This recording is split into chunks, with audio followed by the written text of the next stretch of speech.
传统汽车和这个新能源汽车的这个竞争的话，那应该说确实是新能源汽车它作为一个新的技术、新的产业，要现在跟传统车竞争，是有很多的存在很多的问题的。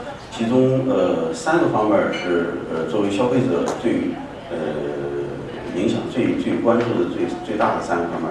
一个就是里程焦虑，就是电动车毕竟续航里程目前多数都是在像中国那边是200公里、300公里，而传统车加一次油可以跑到500到600这么一个差。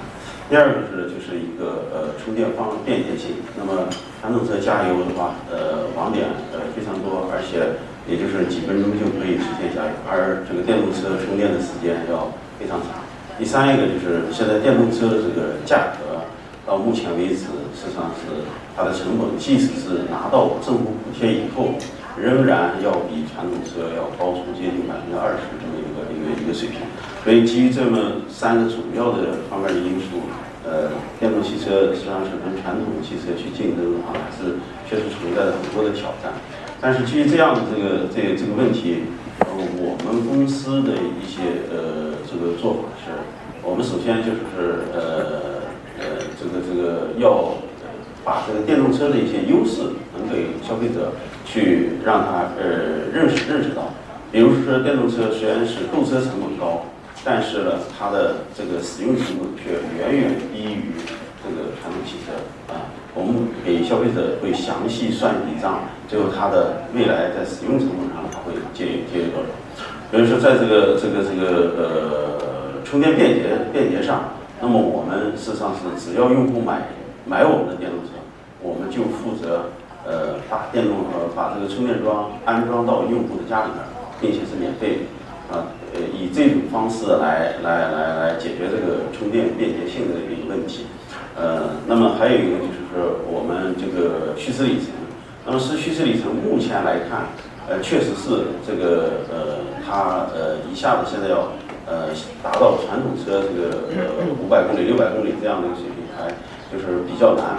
那么，但是呢，随着这个技术的发展，现在这个电动车的续时里程也是在逐步的在提升，是吧？像我们公司现在这个已经普遍200公里、300公里的车都已经具备了。那么明年我们也将推出400公里的这种车型，啊，以这种还有我们就是说在这种消费。这个培养消费理念、消费啥时候，我们找了就是国内好多这种，比如说奥运会冠军明星，以他们的就是让他们来带头使用这个电动车，然后呢，这个影响这种民众这种绿色消费、环保消费的这种理念。那么呢，实际上是这种用种种的这种方式和这个措施，最后产生的这个效果是非常好的。在充电桩这个解决问题上，我们还有别的一些措施，比如说是我们以这种小量的资本投入，引导社会资本进入这个领域。那么我们投入一点点，但是跟社会上的好多愿意进入这个领域的这个企业进行合作。那么呢，这些企业投入大量的巨资在电动车的这种充电桩的这个基础设施的建设上。所以最近2年应该说是在中国这个随着电动车的保有量的发展，那么它的这个充电桩的这个建设速度也是非常迅速、非常的好。这都是就不同层面的，就是这个说明就是用这种方式来就是推动这个电动车的产业的这个发展。那么一个数据可以这个来说明这个问题，就是我们以前这个销售的车辆，绝大多数80%、90%都是销售给这种集团或者是政府买单，但是现在私人就是个人消费占的比例已经是超过了70%，也就是说这个真正是个人愿意出钱买电动车已经倒过来占了绝大多数。Yeah, thank you for talking about the benefits of EVs. We talk a lot about the challenges, and I think it's often overlooked, the great benefits to EVs. We'll move on to questions, but did you have anything to add maybe about amplifying that. I don't know if you have any research that amplifies that from ICCT about quantifying the benefits of EVs and sort of communicating that to consumers, or any city in particular that's been successful in that.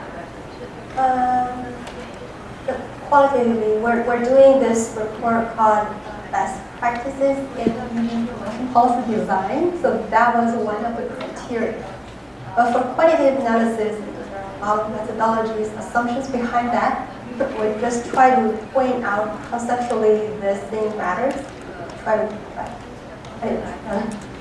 And I think it's interesting because China is sort of in a transitional phase right now. In the early stages of their EV policy, they did not design their policy to be effective, and it was not effective. China had big goals early on. I think they wanted to have 500,000 EVs on the road by 2011. Obviously, that didn't happen. But then, as I mentioned earlier, they learned and they took the lessons from California's ZEV mandate and they started to apply them to China. But the policy didn't take some of the efficiency enhancing elements of the ZEV mandate and apply them. It was a little bit of a brute force EV policy, and they targeted fleets that they knew they had a certain level of control over, which were the municipal fleets, and they said, you have to buy electric cars. And then they did some other good things by incentivizing people to purchase electric vehicles, not only from their own provinces, but also from other places. So that was important. But now I think China is moving towards a more sustainable set of EV policies and navigating that transition from this brute force policy that was quite effective in the short term to a more sustainable policy like the ZEV policy is tricky and it's a very important time for China EV policy.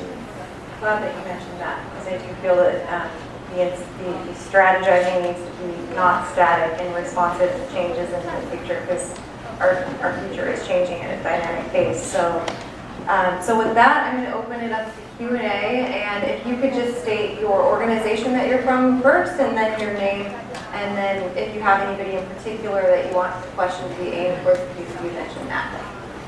So, do you have anybody that would like to start? Yes. Sir? In the red tie. Oh, I can hear you. So. Oh, we have. Oh, sorry. I just want to the panel maybe to comment on this observation. That is, it seems that in China, the electric vehicle manufacturers, there's a proliferation of these manufacturers. There's so many of them, and even the government is trying to reduce the number down to 10 or a dozen. And the same is not happening in the U.S. market. What made the difference? What is this question for? Do you have any in particular, or just the general? Yeah, for the whole start package. and then turn it over. I mean, just one observation is that the U.S. and the Chinese auto sectors are very different. The U.S. auto sector is much more, many fewer companies than the Chinese auto sector, and that partly reflects the age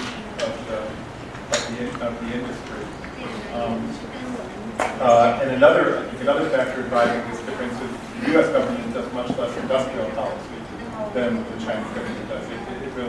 It has an ethic and belief about letting the market take its own course, much more than the Chinese government, which is obviously in a transition from a more socialist economy to a market.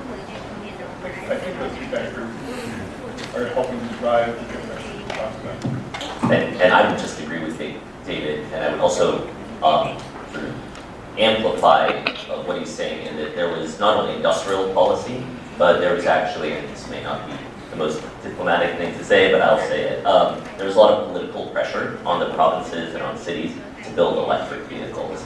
Word came down from the top, and I talked about this in my book, where they said, hey guys, guess what we're going to do now? We're going to build electric vehicles, and we want all of you guys to be in on the game. And it was sort of like those blast furnaces during the Great Leap Forward.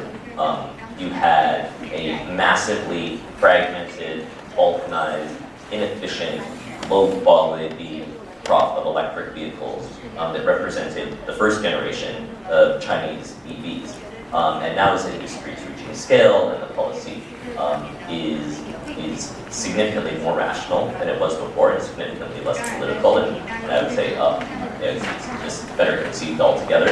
You see the quality of China's electric vehicles. It's improving. One reason for that is cities actually have to own these vehicles, they have to operate the vehicles, they have to live with them, and so they want to buy good electric vehicles. But you still see this balkanization of China's EV market, and you still see local champions that are being supported by city governments that are purchasing electric vehicles. So I would say they haven't completely solved the problem, but a lot of progress has been made. One observation is relevant to this also. There's an interesting difference between our two countries here. As I just said, China has many auto companies, and the United States has many fewer, much more concentrated. We actually have the reverse situation with respect to electric utilities, interestingly. The United States has many electric utilities, and China only has two, essentially. China State Grid and China Southern Grid. So it's an interesting contrast. Yes, I had like 2 pages of paper about questions about the China grid and utility, and I just realized, we don't have time for it, but thank you for mentioning that. So, did anybody have any particular questions about utilities or anything else to point into the panel? Yeah, I have a question. Injection from Energy Corp. I'm like most of the people here and all for EV, but based on the pace we are implementing EV so far, make a little impact to the environment. Maybe a couple decades to catch up with the ICE. My question is the policy will encourage other way to reduce the greenhouse gas? For example, if you can make a vehicle as efficient as a power plant, which is 60%, so with efficiency, would that work? Maybe that would be a better way or easy way, faster way to create an impact improvement. Like recently, they have 116 mpge. If you can make a vehicle 100 mpge, is that? Sure. Well, so in terms of the fundamental efficiency of an internal combustion engine, there are thermodynamic limits that you run up against when you're dealing with a small ICE that can fit into a car. So today's most efficient internal combustion engine operates at about 38% brake thermal efficiency at peak efficiency. And most of the time, they're not operating at peak efficiency. The fact is that the duty cycle of internal combustion engines generally requires them to rev up and rev down. They probably operate closer to 18 or 20% efficiency most of the time. So finding ways to maximize the impact of the fuel that we do burn in internal combustion engines makes a lot of sense. The problem is that you're never going to get to zero emissions, and there are also trade-offs that you have to make when you're improving the efficiency of internal combustion engines. So if you increase, say, the compression ratio, there's a good chance that you're going to increase the efficiency of the engine, but you're also going to produce significantly more oxides of nitrogen. And that's something that you have to balance for. So it's not a straightforward path from here to there.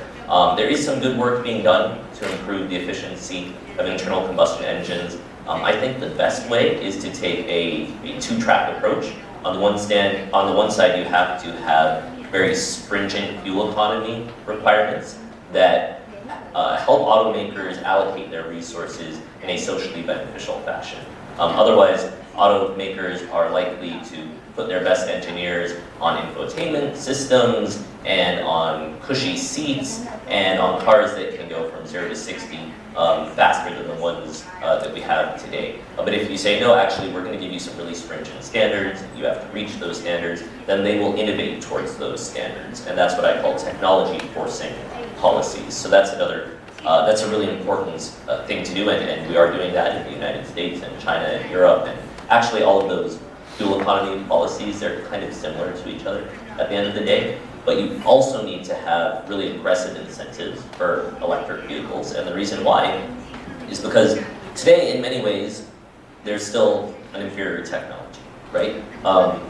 But eventually, they will be a better technology than the internal combustion engine, and they will never get from here to there unless they have government support. And so we need government to enact policies that will push us past that tipping point that I think is coming fairly soon, especially with the increased role of TNCs in the mobility space. You know, people are going to get bored with Levi and I agreeing with each other so much. That's why you hired me, right? Exactly. Yeah. But I agree, and I would only add, and there's a really good explanation. Just in addition on your question, you asked, do we need, should we focus on fuel efficiency or should we focus on electric vehicles? And the answer is we need both. Absolutely. And over the next several decades, it's going to be very important to have the most fuel efficient internal combustion engines that we can possibly have, for reasons that we've been talking about. But then, as we transition to electric vehicles in the middle part of the century, that's going to be hugely important technology for managing the global warming problem, particularly as we transition towards renewable energy on the grid. And if you know, today, if you plug an electric vehicle directly into a coal plant, you're basically generating about the same amount of greenhouse gas emissions as the average vehicle in the United States. So you're not hurting yourself on a global warming standpoint, but you're not helping yourself, particularly if you plug it directly into a car directly into a coal plant. But as the grid gets greener, which it's going to do, you're getting a lot of reductions in greenhouse gases, and it's going to be vital for the transport sector to be emissions-free in the next part of the century in order to hit the goal that the countries agreed to in the Paris Agreement. And just to break things up, I'm going to disagree with David on one thing, because he said transition to electric vehicles in the middle part of this century, and that is something that my firm, Valence Strategic, we disagree with that timeline. We think that the transition is going to be much faster than that, and the reason is I agree with that. Sorry. Yeah. Okay. All right. Yeah. Never mind. Come on, But we think that the importance of the fleet logic and the rationality that's being brought to bear on the sector, that, you know, up until now, a sector that has been very irrational in its use and allocation of capital, is going to drive electrification at a rate that is much faster than ExxonMobil or BP or the U.S. Department of Energy predicts, you know, perhaps by decades. So I think we are out of time. Do we have time for one more? We're pretty much out of time, but I think that will signal the need for a third year of this forum for next year. But thank you so much to our panelists and for informing us all, and thank you for participating today.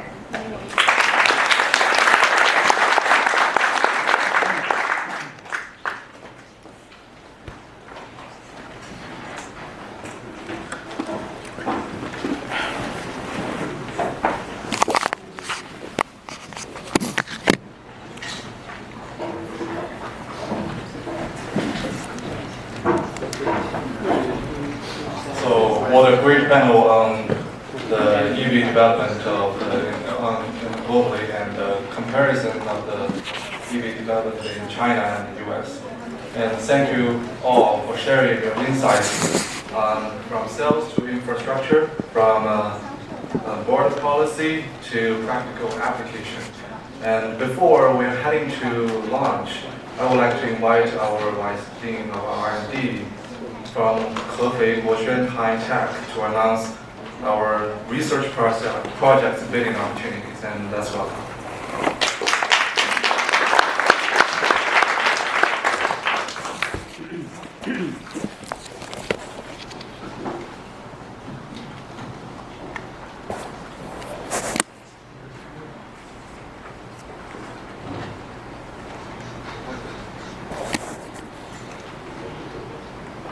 Okay, hello everyone. My name is Hongmei Jiang, and I'm from Hefei Guoxuan High Tech. And it's my great honor to have this opportunity to announce our 10 R&D research projects and to maybe say something about our company. And this afternoon, our chairman, Mr. Zhen Li, will also give a talk. And at that time, he will maybe introduce more on our company. But here, I want to just talk a little bit. And our company located in Hefei, China. And this city, maybe some of you may not know this city, but it's close to Shanghai. It's just 2.5 high-speed train from the Shanghai.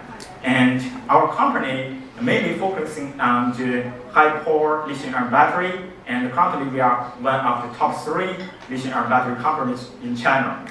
And currently we have 5 global R&D centers, and Gotion is just one of them, located in Fremont.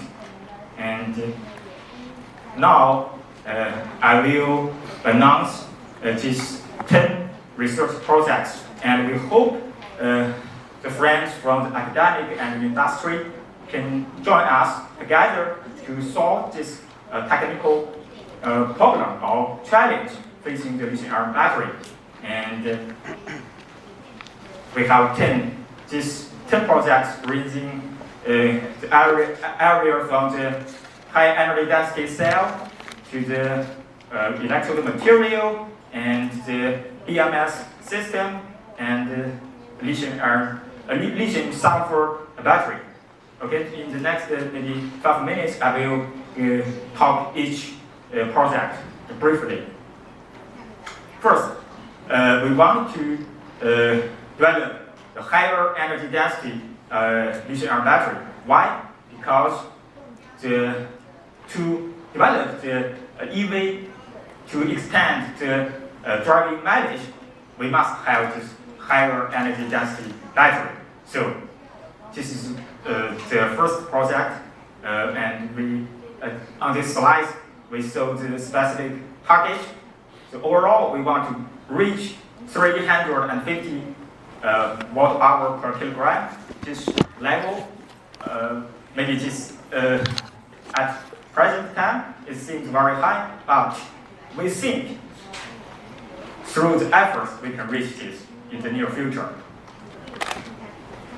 And second is about the material, the cathode material, because we all know to get high performance of battery, the material is the key.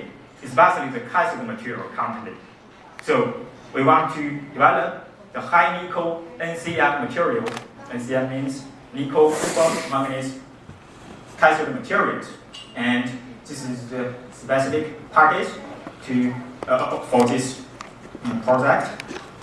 And briefly, we want to develop NCM, currently 622 and maybe 811, different chemistry.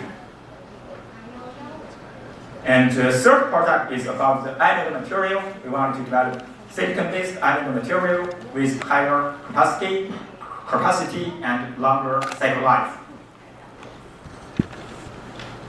The first one, the number 4, is we want to develop high voltage electrolyte, because we all know currently the electrolyte is maybe also the limitation for getting high performance lithium-ion battery.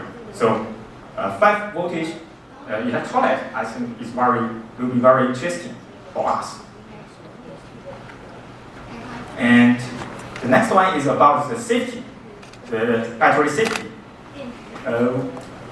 As a battery manufacturer, producer, we think the safety is the number 1 issue for the developing EV, because this is our highest priority.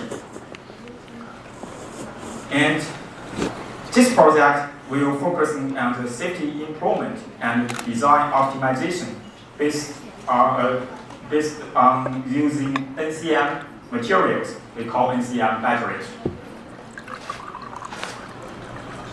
And the next one, the project will focus on the pack level. Before that, I just talked about the cell level. But for the practical application, we must assemble the cells into the pack system. So the safety of the pack system is also very important. This is the project number 6. And the next one is about the simulation. Simulation is also very important for us, because if we want to develop a new material or electrolyte, before that we want to do some calculation or simulation to know this chemistry. So this is what we need. simulation and analysis of electrochemical performance of lithium battery system. This is our project number 7. And next 2 will be focusing on battery management system. We all know that if you have a good cell or battery, if you want to use very well, you must combine with BMS. So good BMS is also very critical. Number 8 will be focusing on active balancing technology in BMS. We think this is important for us, especially the balancing technology. Number 9 will be on real-time and high-accurate battery system to get more accurate estimation of SOC or SOH, such things. The last one is about next generation battery. It is lithium sulfur battery, because we all know for lithium-ion battery, there is a limitation for the energy density. But lithium sulfur can give us higher energy density.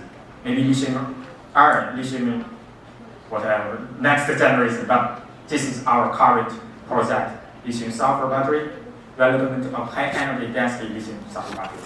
So with that, I think some of you may be hungry. Thank you. Enjoy that.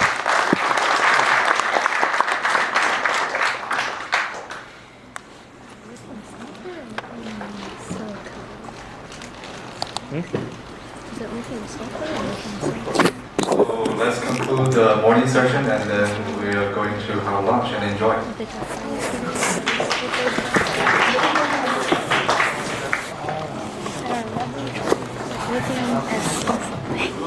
it's usually sulfur. Yesterday they talked about I think it was sulfur, yeah. There's no lithium. Not out right now.